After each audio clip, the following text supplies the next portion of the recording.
Em nome do Pai, do Filho e do Espírito Santo. Amém. Ave Maria, cheia de graça, o Senhor é convosco. Bendita sois vós entre as mulheres, e bendito é o fruto do vosso ventre, Jesus.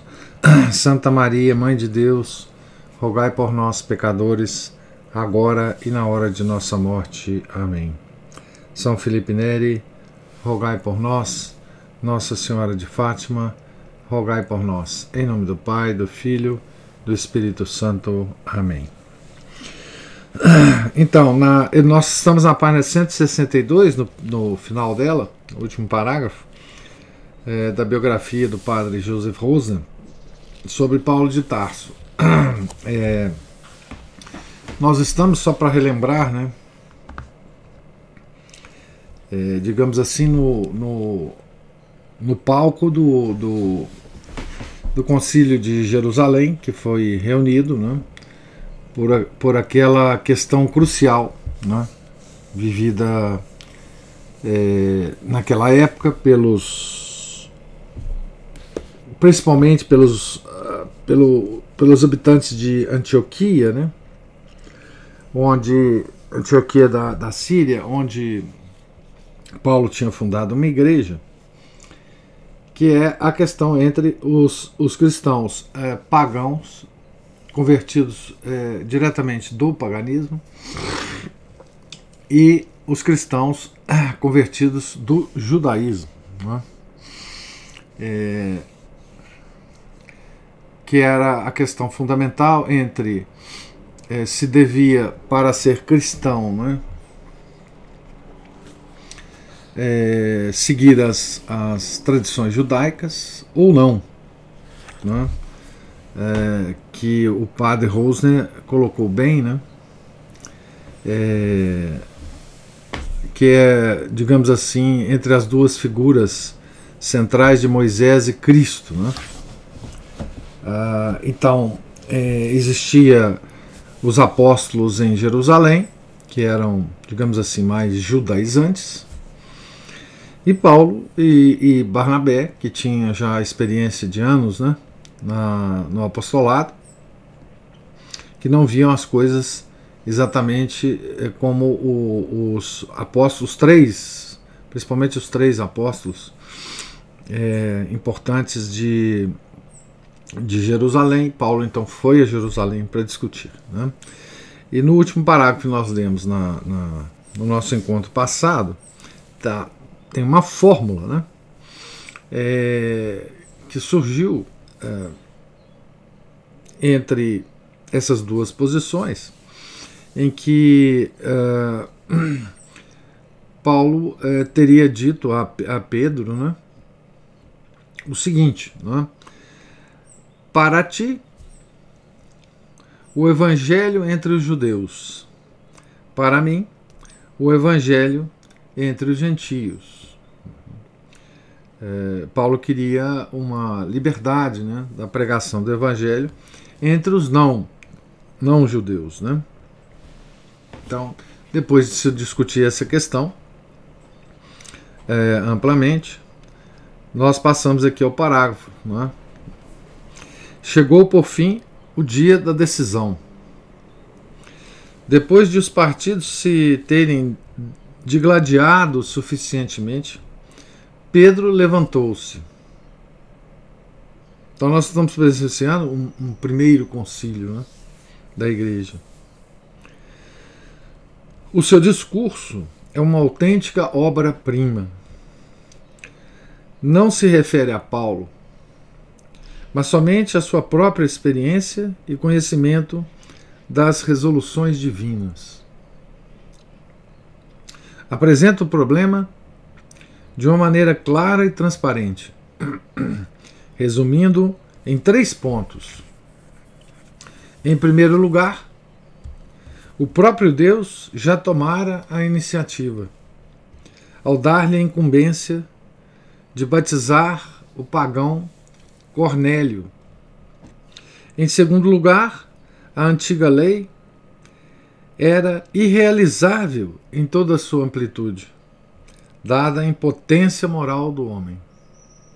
Por fim, a salvação é obra exclusiva da graça, que que dirige as coisas livremente.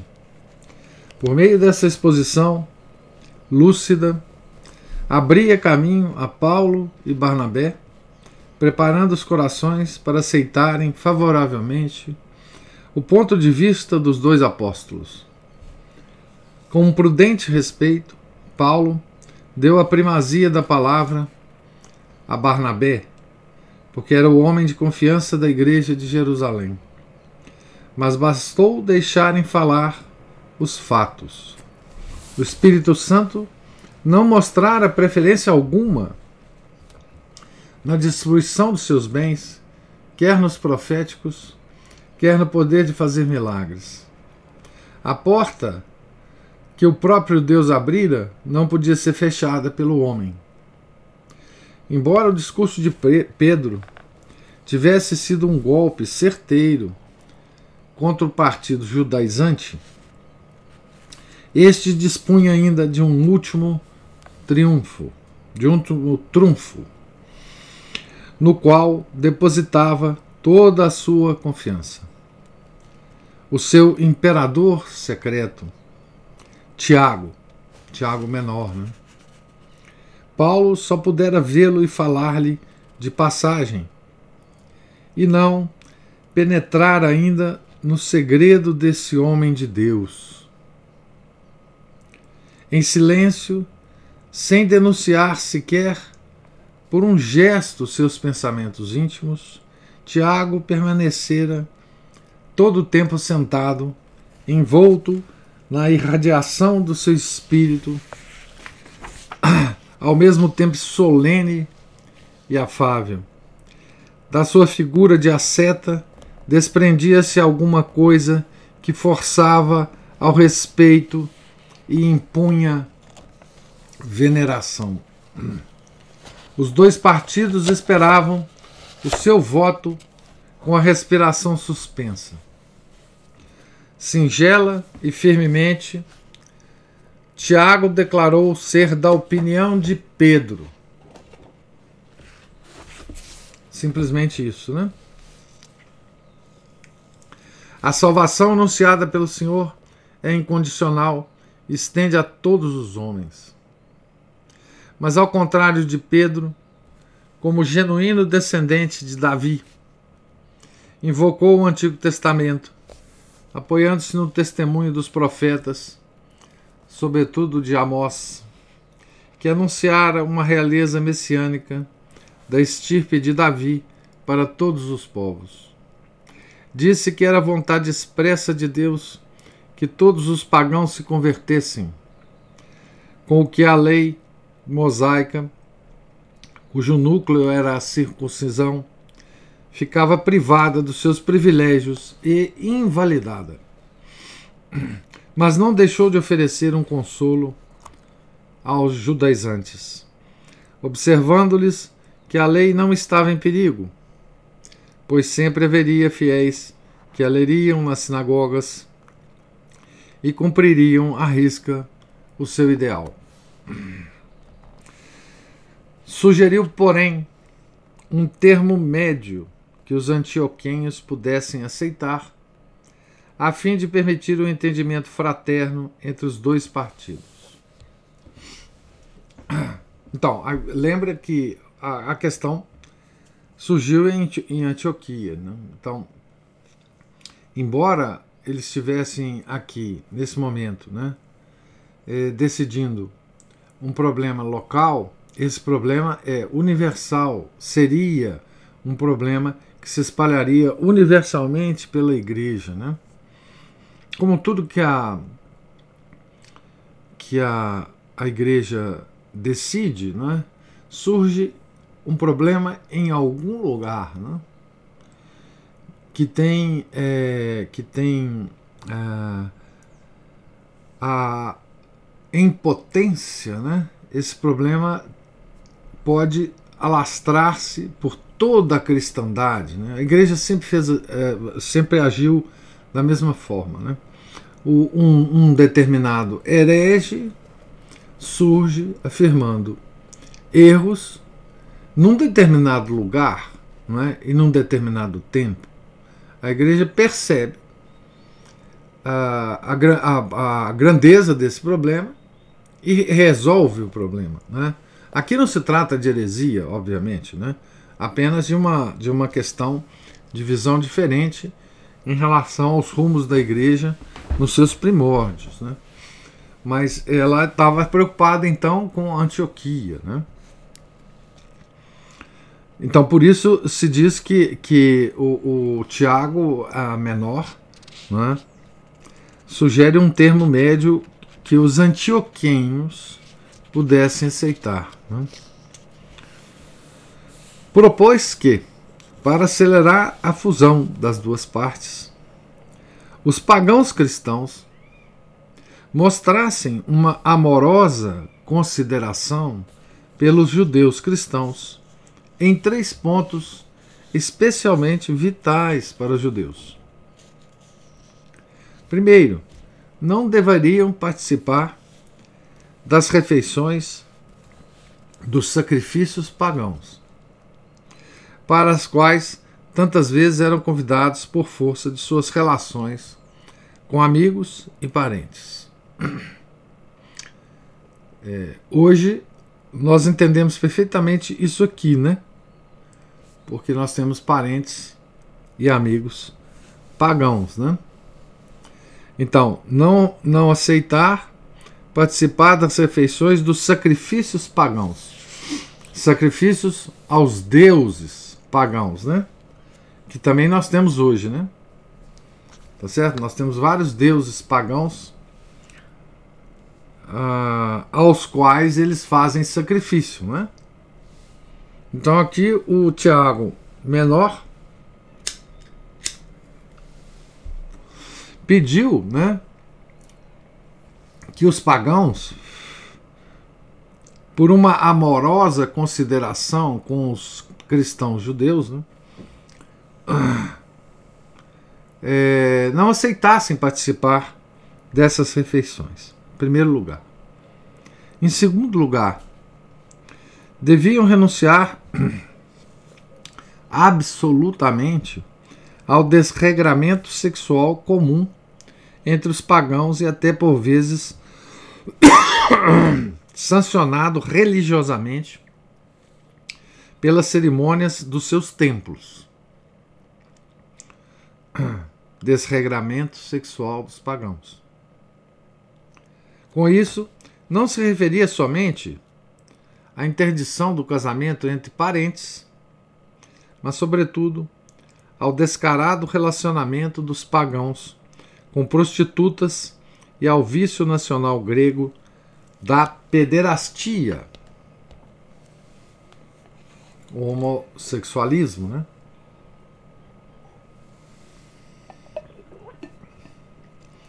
Vício nacional grego.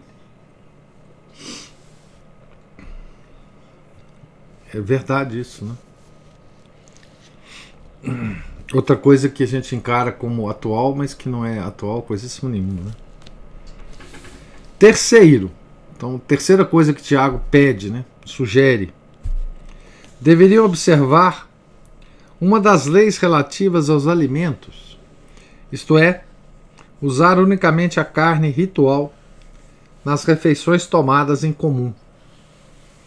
Portanto, teriam de abster-se de comer carne de animais sufocados. Quer dizer, de animais que não tivessem sido abatidos segundo o rito judaico. E de comer. Então, abster-se de comer sangue. Isto é, carne que não tivesse perdido totalmente o sangue. A repugnância. Então, esses foram os 3 pedidos de São Tiago, né? A repugnância pelo sangue como alimento era, desde havia milhares de anos, uma característica da raça semítica, baseada na ideia de que no sangue habitava uma força misteriosa, a própria alma. Muitos povos atribuíam aos demônios uma particular avidez de sangue e receavam engolir algum diabo se comesse carne por sangrar. E outros sentiam, além disso, uma grande repugnância pela carne de determinados animais. São Bonifácio, por exemplo, embora ele próprio fosse de origem anglo-saxônica, sentia tal repulsa pelo hábito germânico de comer carne de cavalo, corvo, cegonha ou porco, que chegou a escrever a Roma solicitando indicações precisas. Essa interdição não era uma imposição fácil. Essa interdição no sentido da sugestão, né? De não comer esse tipo de carne, né? Não era uma interdição, uma imposição fácil. Com ela, excluía-se toda a carne vendida no mercado e forçava-se os cristãos a recorrer a um açougueiro judeu. Ou, se este se recusasse a vendê-la aos cristãos, a algum outro carniceiro devidamente autorizado. No mercado, era impossível distinguir a carne dos animais imolados aos ídolos da outra carne. Em si, a proibição era inofensiva e podia, por isso, ser aceita, segundo as palavras do próprio São Paulo, para condescender com os fracos na fé, entre aspas essa expressão. Paulo, para quem as formalidades externas e tudo aquilo que não se referia à alma e à consciência careciam de qualquer valor. Então, para ele, né, que pensava assim, estaria quanto à sua pessoa disposto até a ser vegetariano, se com isso pudesse salvar uma alma ou preservar outras do mal. Após uma longa discussão, aceitou-se, portanto, a proposta conciliadora, apesar de o texto não declarar se Paulo deu o seu consentimento formal. Seja como for, o apostólico nem sequer, quando se refere à carne imolada aos ídolos, desculpe, não menciona esse. Não, deixa eu ler de novo aqui porque ficou confuso. Seja como for, o apóstolo não menciona explicitamente nos seus escritos esse decreto apostólico, nem sequer quando se refere à carne imolada aos ídolos, mas recomenda que os cristãos se abstenham dela. Então, 1 Coríntios 8, dos versículos 1 a 13. Aqui tem uma nota que eu devo ler, uma nota relativamente longa, quando ele cita 1 Coríntios 8, versículos de 1 a 13. Vamos à nota. Nos mais antigos manuscritos orientais dos Atos, falta a palavra fornicação, né, nessa parte, né? Se elimina este item, como pretendem alguns exegetas, a cláusula de São Tiago reduz-se a uma mera prescrição sobre os alimentos. Ele não fala da fornicação, né? Que é a questão das prostitutas, né? Etc. Então, reduz-se a uma mera prescrição sobre os alimentos, o que levanta a seguinte dificuldade.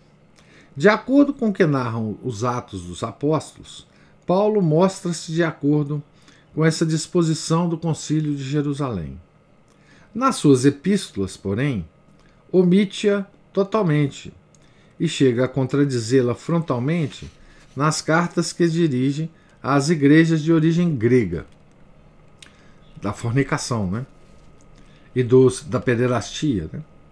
Alguns exegetas protestantes, como Litzmann, procuram dirimir a questão afirmando que essa resolução teria sido tomada mais tarde, à revelia de Paulo, e que este teria sido um dos motivos de fricção com a Igreja-mãe por ocasião da última viagem do apóstolo a Jerusalém. Essa explicação poria em dúvida, porém, a veracidade dos atos. É preferível a opinião dos exegetas católicos, segundo a qual a afirmação principal do decreto de Tiago, a única que constitui matéria de fé infalível, é a liberação da lei mosaica e a doutrina de que a justificação se realiza exclusivamente pela ação salvífica de Cristo. As disposições sobre os alimentos constituíam, portanto, uma medida disciplinar temporária, que cada apóstolo podia invalidar, se lhe parecesse conveniente, no seu território de missão, graças aos poderes universais que lhe haviam sido conferidos. A teologia católica distingue 3 graus de abolição paulina da lei ritual do Antigo Testamento. Primeiro, a época em que o Redentor se colocou voluntariamente sob a lei, devido ao significado típico desta, com o fim de anulá-la mediante a sua morte expiatória na cruz, ocorrida em nome da lei mosaica. Esse período estendeu-se do nascimento de Cristo até sua morte. Então, o Salvador, nosso Salvador, né, de fato, se colocou sob a lei mosaica. Né? Segundo, os 3 graus, né? A época em que a lei se cumpriu e perdeu assim a sua validade. Colossenses, capítulo 2, versículo 14. E em que segui-la era algo morto, mas que não causava a morte. Lex mortua, non mortífera. Corresponde ao período apostólico entre a morte de Cristo na cruz, quando o véu do templo se rasgou em 2 partes de alto a baixo, Mateus 25, 51, e a destruição do templo de Jerusalém, que vai ocorrer anos mais tarde, né? Terceiro grau de abolição, né? A terceira época. A época em que seguir a lei se tornou pecaminoso. Lex mortífera. Isto é, o período pós-apostólico. Para esse último período, a Epístola aos Hebreus expõe com grande clareza a relação entre os 2 caminhos.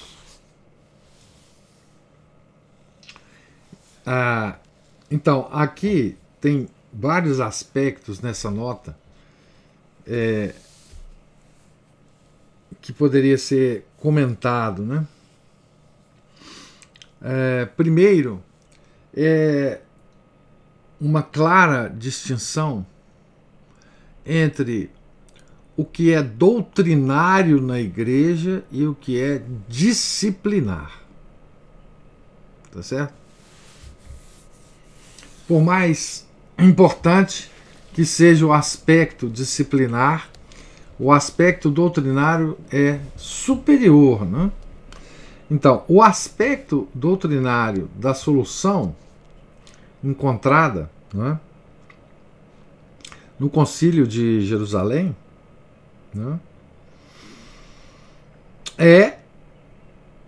e que como diz o padre Rosner aqui, que é a única que constitui matéria de fé infalível, é a decisão. Inclusive, o próprio Tiago Menor, né,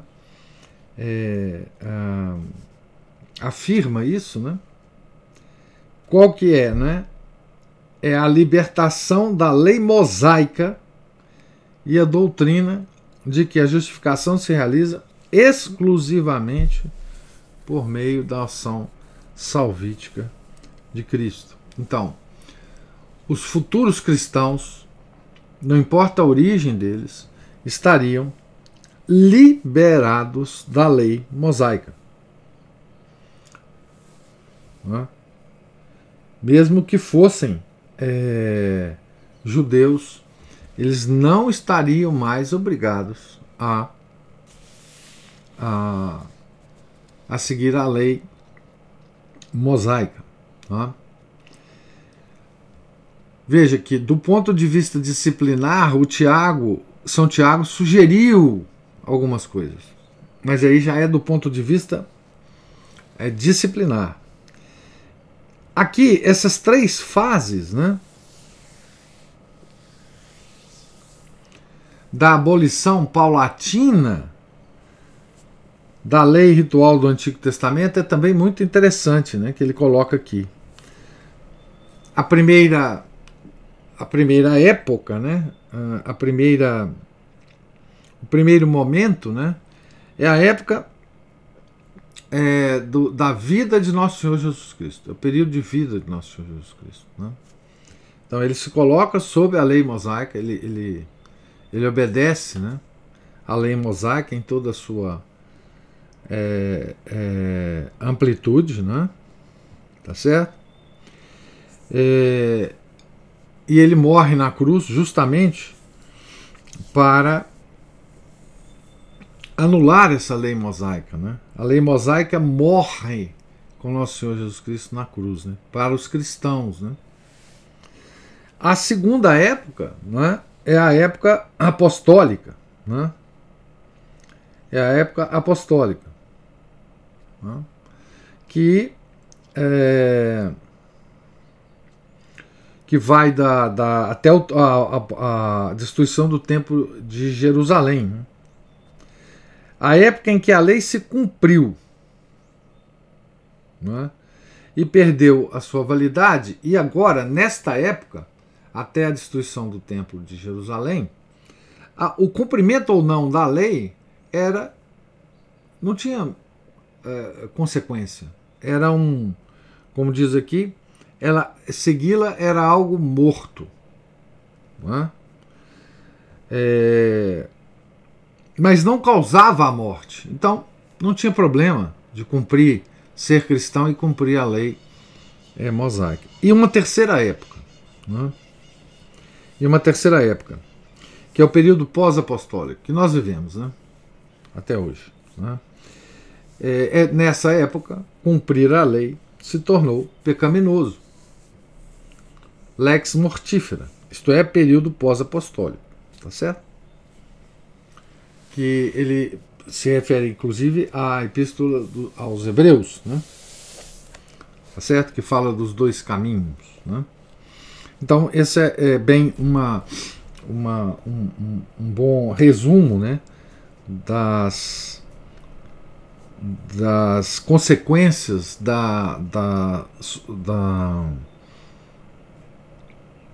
do Concílio de Jerusalém, né?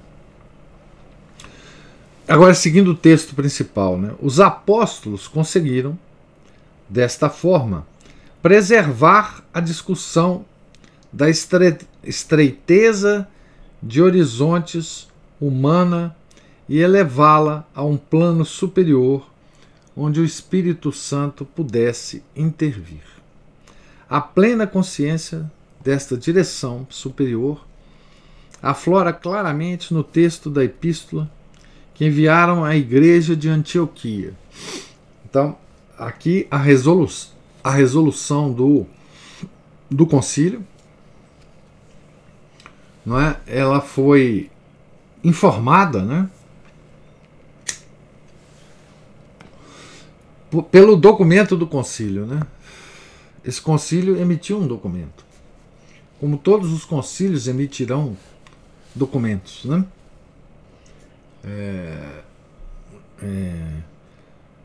Com sugestões, condenações, etc, etc. Daí para frente a igreja sempre fez isso. Eu queria chamar a atenção de vocês para uma coisa interessante. A igreja, desde o primeiro concílio, sempre fez a mesma coisa, tá? Nos outros concílios. né? Reuniu quando existia um problema grave. Tomou a resolução sob a inspiração do Espírito Santo. Escreveu um documento falando o que ela tinha decidido e divulgou este documento. Sempre ela vai fazer a mesma coisa. Tá certo? A mesma coisa. A Juliana levantou a mão aí. Peraí, só para confirmar. Esse aí é o primeiro concílio da igreja. Como é que é? Esse aí é o primeiro concílio da igreja. Aqui tem o seguinte: muitos consideram este como o primeiro concílio, tá certo? Porque tem tudo de concílio, né? Reunião dos padres, aqui dos bispos, né? Com o Papa, tá certo? Para resolver um grande problema da igreja. Eu acho que é muito razoável considerar esse o primeiro concílio. Mas alguns historiadores colocam como primeiro concílio, de fato, é o concílio de Nicéia, 400 anos depois, né? 300 e poucos anos depois, né? Mas na sua forma, essa reunião é uma reunião conciliar. Quer se considere que esse seja o primeiro ou não, ele tem tudo de conciliar e tem todos os trâmites, digamos assim, de uma reunião conciliar. Inclusive por causa deste documento, né? Porque ele soluciona o problema e escreve a sua solução. No caso aqui, para os antioquenhos, né? Que Antioquia era a origem do problema. E esse concílio vai informar, né, aos que estão sob a influência desse problema qual que é a decisão da igreja, do Papa e dos bispos da igreja, né? Então, esse documento vai dizer o seguinte, abre aspas, né? Ele começa assim: pareceu bem ao Espírito Santo e a nós. Então, aqui é a característica dos concílios, né? Fecha aspas no a nós aí. Ele vai continuar o documento, né? As 4 características distintivas da igreja põem-se de relevo com toda a plenitude neste episódio. Assim, ao aceitar incondicionalmente os pagãos sob a autoridade dos apóstolos, a igreja reconhecia católica e apostólica. Católica universal, né? Procurando preservar-se da idolatria e dos desregramentos sexuais próprios da civilização corrompida e decadente que a cercava, mostrava que tendia para a santidade. Então, santa, né? Católica, apostólica, santa.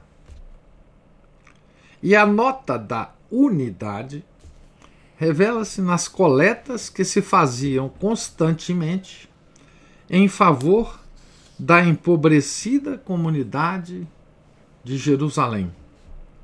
Paulo, que com a sua perseguição doutros tempos contribuíra também para a ruína econômica da comunidade mãe, certamente se alegraria de poder corrigir assim o seu erro. E talvez seja por isso que o tema da coleta em favor de Jerusalém desempenha um papel tão importante nas suas cartas. Ele sempre fala disso mesmo, né? Então, o concílio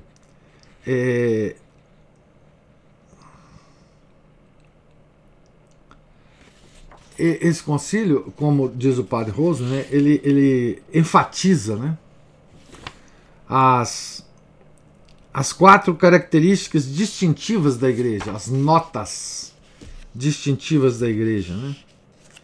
Católica, apostólica, santa e una. Não é? Este concílio constitui um exemplo modelar. Então, veja, o padre Rosner considera esse o primeiro concílio, né? Constitui um exemplo modelar da harmonia e da coordenação dos elementos divino e humano na igreja. Também na igreja, o desenvolvimento tem de ser continuamente impelido pela dinâmica humana, ao mesmo tempo em que a unidade orgânica e a sua continuidade se conservam graças à origem divina e à sua vinculação com o eterno. Então, é o cabeça, né? O corpo místico de Cristo, né? A decisão do sínodo foi transmitida à igreja de Antioquia por meio de uma carta apostólica levada por 2 delegados que, com um grande séquito à maneira oriental, acompanharam Paulo, Barnabé e Tito. Então eles foram levar, né? E veja, o séquito era importante aí, porque Paulo, Barnabé e Tito eram quem estava demandando a solução da igreja de Jerusalém, como um todo, né? Então, algum enviado da igreja de Jerusalém tinha que ir com eles a Antioquia para representar, né, a autoridade do concílio, representar o Papa, né? A unidade recém-consolidada refletiu também na escolha dos 2 mensageiros, delegados do Papa, né? Delegados do concílio. Judas Barsabás, de Jerusalém, um dos primeiros cristãos, talvez irmão de José Barsabás, membro de uma família conhecida de Jesus. E Silas, ou Silvano, um helenista da diáspora, como São Paulo, com um nome judeu e outro latino, e o direito à cidadania romana. Silas, ou Silviano. Ambos tinham o dom da profecia. Ambos os enviados, né? Como representantes imparciais da igreja, porque Paulo, Barnabé e Tito eram parciais, porque eles tinham um lado da questão, né? Então, ambos eram representantes imparciais da igreja. Era a missão deles expor oralmente o conteúdo do decreto. Então, foi levado o decreto e também teve uma exposição oral. Na Assembleia de Antioquia, em que a carta foi solenemente entregue, lida e comentada, desencadeou-se um verdadeiro júbilo. Um júbilo indescritível. Mais tarde, nas diversas reuniões que tiveram com os fiéis, Judas Barsabás e Silas, né, não se cansaram de contar a viva impressão que os êxitos missionários de Paulo e Barnabé tinham produzido nos outros apóstolos e quão esplêndida havia sido a sua vitória. Então, Judas e Silas levaram a Jerusalém, né, a notícia do que aconteceu em Antioquia. Né? Judas regressou depois a Jerusalém, mas com Silas passou-se o mesmo que tempos antes acontecera com Barnabé. Sucumbiu ao encanto dessa cidade livre e magnífica, de ares vigorosos e atividade poderosa, que se oferecia como um campo fecundo de ação apostólica. Então veja, que coisa interessante, né? Silas ficou em Antioquia, né? Seduzido, né, não só pelo êxito do apostolado, né, de Paulo e Barnabé, pela comunidade católica de lá, né, como também pela cidade, né. Aqui tem uma pintura muito significativa, né,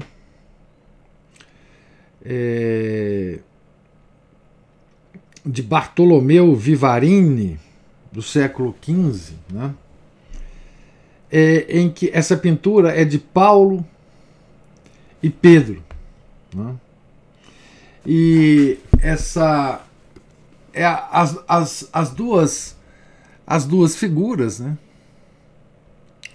Pedro com as chaves, né, e Paulo com a espada, não é? E ambos com o evangelho, né, segurando o evangelho, tá certo?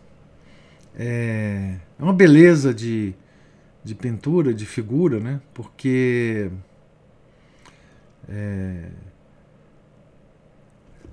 caracteriza bem, né, o grande papel desses homens, né, São Pedro e São Paulo na igreja, né, o poder das chaves, né, do Papa, né, e a grande atividade, né, da espada de Paulo, né, lutando com o mundo, né, e é uma beleza. O Paulo, os dois estão meio carequinhas aqui, né, e depois lá na frente, eu já vou adiantar aqui, né, mas lá na frente tem um afresco, um mosaico, né, de Palermo, também muito bonito, lá na página 172, de São Pedro e São Paulo abraçados, né, antes do martírio comum, né, também aqui os dois, né, um mosaico belíssimo também, né, dos dois abraçados, porque foram martirizados praticamente no mesmo instante, né, já aí em Roma, né, não mais em Jerusalém, né. Então, aqui nós terminamos, né, a história, né, a história de toda essa questão, né, que é Moisés ou Cristo, né, toda essa questão e como ela se revestiu de uma importância absolutamente extraordinária, né, na igreja primitiva, e como ela determinou o ritmo, né, de toda a cristandade posterior, né. Eu vou parar por aqui, nós estamos na página 166. No início, agora nós terminamos um item, vamos iniciar outro item amanhã, se Deus quiser, né?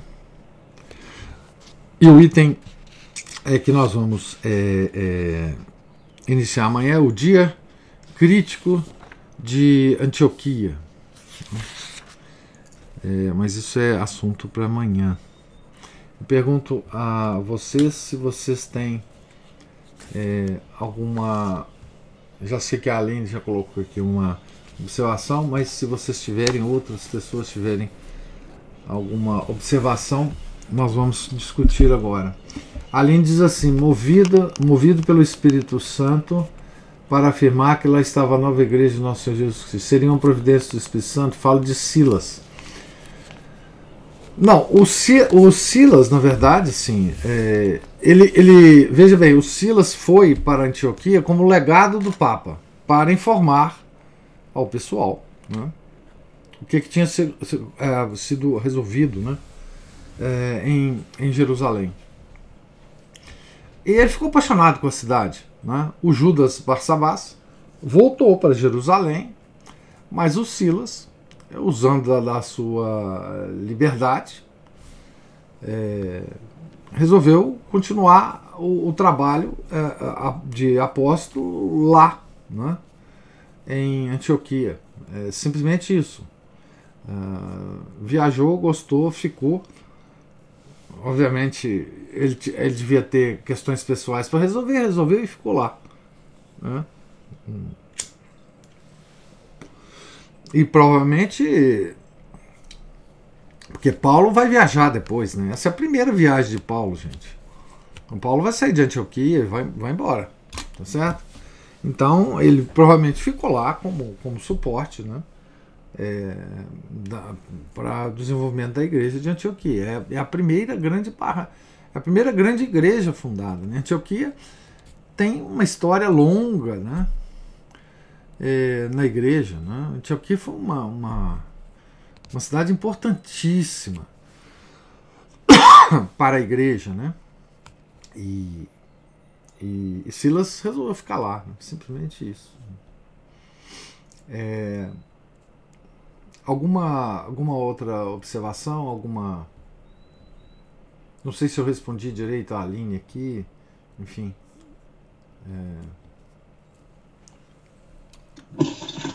Eu queria isso mesmo. Por que ele ficou depois de tanto tempo na cidade de Natal? Eu imagino, sabe, Aline, que quando ele chegou lá, vindo de Jerusalém, né, vivendo digamos assim, aquele ambiente de Jerusalém, né, judaizante, né, o Silas, porque veja bem, o Silas tinha mais ou menos a mesma formação que Paulo, né? Ele tinha um nome judeu, um nome romano. Ele era judeu, mas era helenizado, né?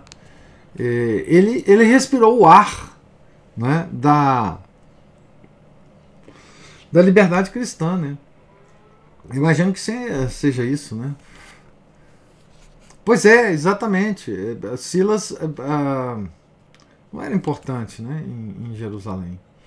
Então, assim, eu imagino que foi isso que atraiu Silas, né? Porque Silas tinha a mesma formação, né? Universal, no sentido mais propriamente da palavra, né? do que, enfim, do que Judas, por exemplo, que voltou, né? Voltou, inclusive, para dar notícia, né?